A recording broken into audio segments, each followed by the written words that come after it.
Deputy Speaker. Last week I went to the launch of a beautiful new book called Ningaloo. And this book was written by Tim Winton and illustrated by Cindy Lane, who are both Perth locals. And the book celebrates this unique part of the world that holds a special place in the hearts of so many Western Australians.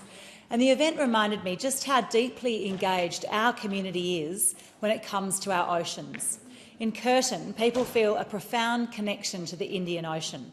For many of us, it shapes our lives, our environment and our identity. Our oceans are fundamental to life in Australia. They form a crucial part of our national story and underpin much of our economy, supporting shipping, fishing, tourism, renewable energy production and more. But despite their importance, we're not doing enough to protect their biodiversity and beauty. Over the past 3 years, I've received more than 500 emails and letters from constituents worried about our lack of action on ocean conservation.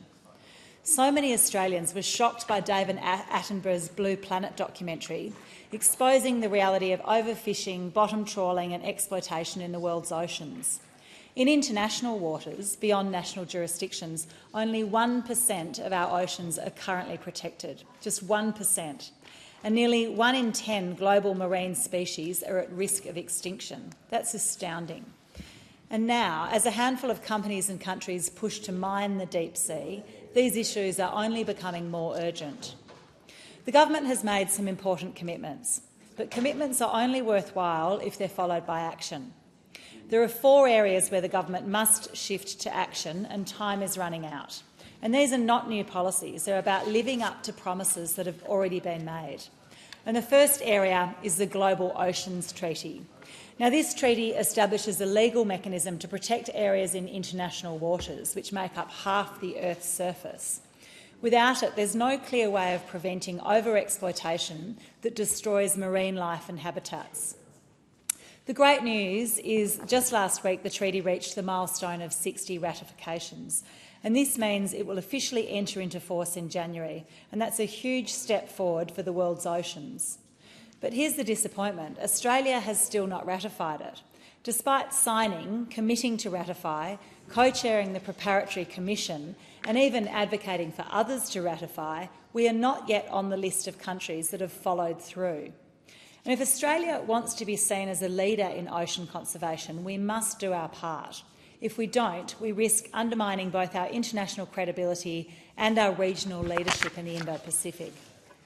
I, along with other crossbench colleagues, have written to the Minister calling for urgent ratification, and I repeat that call today. Ratifying the Global Ocean Treaty must be a priority. The second area is ensuring that at least 30% of Australia's oceans are highly protected from extraction by 2030. Australia signed up to this global target in 2022, and we now have marine parks covering 52% of our waters. But many of these so-called parks allow mining or commercial fishing. In reality, only 24% of Australia's oceans are highly protected, and 2/3 of those are far from mainland Australia, around remote territories and islands.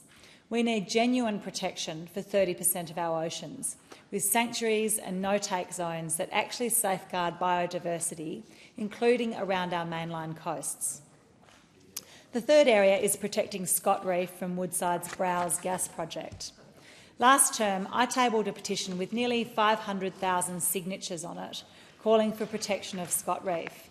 Now, this reef is a jewel of biodiversity, home to pygmy blue whales, endangered turtles and countless other species.